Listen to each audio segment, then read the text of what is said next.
जनाब इमामुल हक साहब जो कि प्रदेश अध्यक्ष है राष्ट्रीय मुस्लिम मोर्चा के बिहार से, उन्हें मैं गुजारिश करती हूं कि वो डायस पर आए और अपनी बात रखें। जनाब इमामुल हक साहब।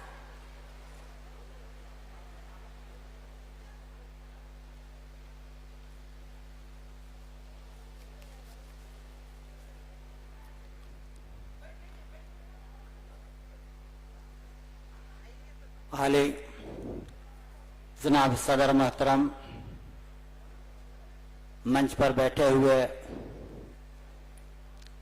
संगठन के पदाधिकारीगण और भारत के कोने कोने से आए हुए हमारे बहुजन मूल निवासी साथी, आप सभी को क्रांतिकारी जय भीम, जय भारत, जय मूल निवासी बोलता हूं।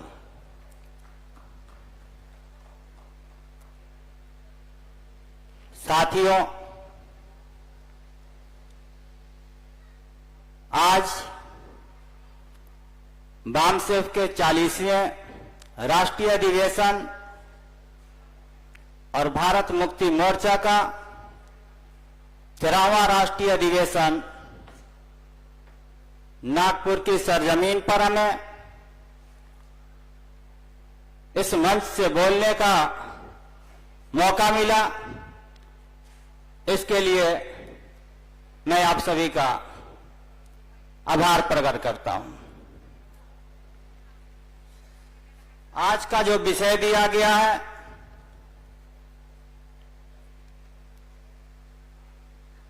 कि भारत में मुसलमानों का दोस्त कौन है और दुश्मन कौन है,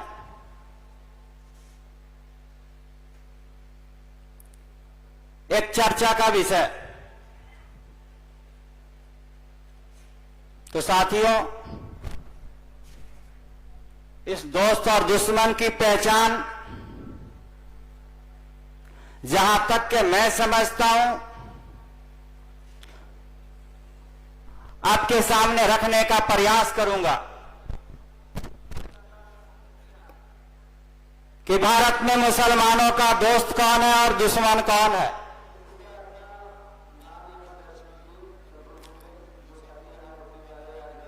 और अपनी बात को विस्तार पूर्वक रखने से पहले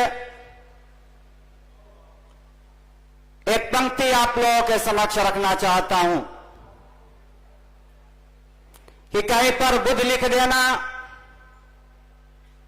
कहीं पर बुद्ध लिख देना, कहीं पर कबीर लिख देना, कहीं पर बुद्ध लिख देना, कहीं पर कबीर लिख देना और कहीं पर संविधान लिख देना, और आप बड़े जीवन में कोई मुश्किल घड़ी तो चंदन की जगह माथे पर सिर्फ मां लिख देना। जब आप बड़े जीवन में कोई मुश्किल घड़ी तो चंदन की जगह माथे पर सिर्फ मां लिख देना, और जहां में हो कहीं चर्चा कि सच्चा संत कौन है, मेरे प्यारे मूल निवासियों, बाबा साहब भीमराव अंबेडकर का नाम लिख देना, बाबा साहब भीमराव अंबेडकर का नाम लिख देना। मैंने बहुत सारे संतों को देखा धोती और लंगोटी में, लेकिन भारत में एक ऐसा संत पैदा हुआ जो कोट और पैंट टाई लगा करके पूरे विश्व को ज्ञान दे दिया।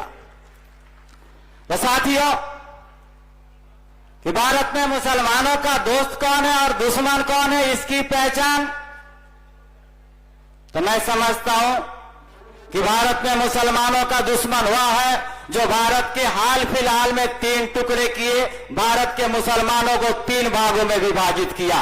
एक पाकिस्तान दे दिया और एक बांग्लादेश दे दिया और बाकी बचे कुचे को भारत दे दिया। वो सबसे बड़ा दुश्मन है।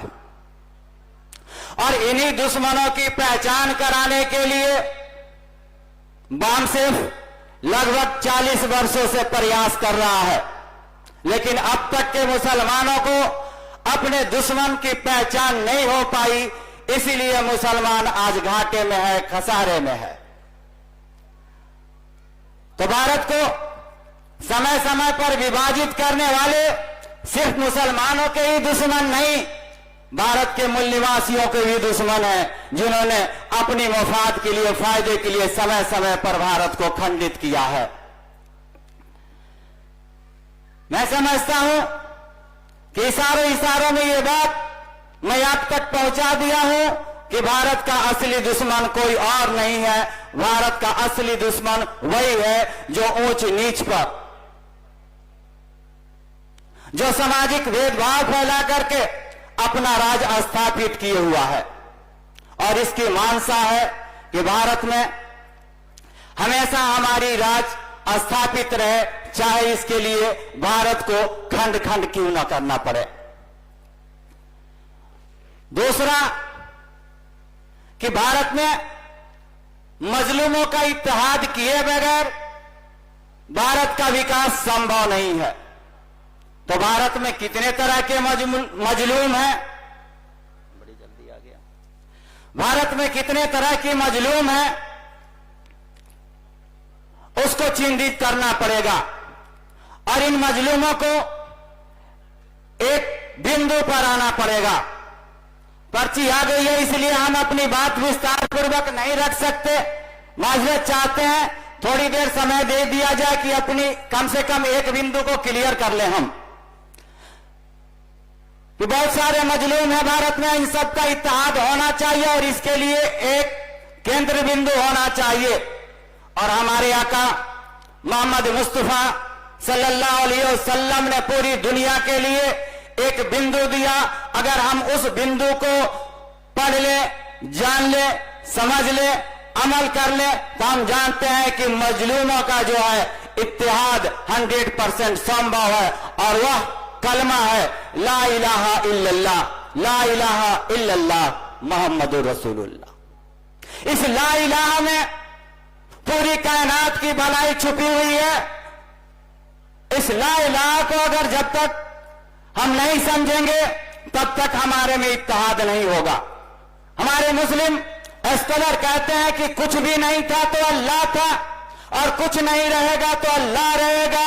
तो मैं कम शब्दों में कहना चाहता हूं कि यहां जो कुछ भी दिखाई दे रहा है एक केंद्र बिंदु का हिस्सा है। अगर कुछ नहीं था तो अल्लाह था, कुछ नहीं रहेगा तो अल्लाह है, तो अल्लाह का गैर यहां कुछ भी दिखाई नहीं दे रहा है, सब उसी के दम से है। अगर हम ये मान ले कि कण कण में, जर्रे जर्रे में वो मौजूद है, तो हमारे बीच की दूरियां जो है वह समाप्त हो जाएंगी। पर्ची बार बार आ रही है, इसलिए हम इतना कहेंगे कि हम हैं हिंदू, हम हैं हिंदू, हम हैं हिंदू। गीता पुराण मेरा है, तुम हम मुस्लिम, कुरान तेरा है। इस मेरे तेरे ने बहुत खून बहाया।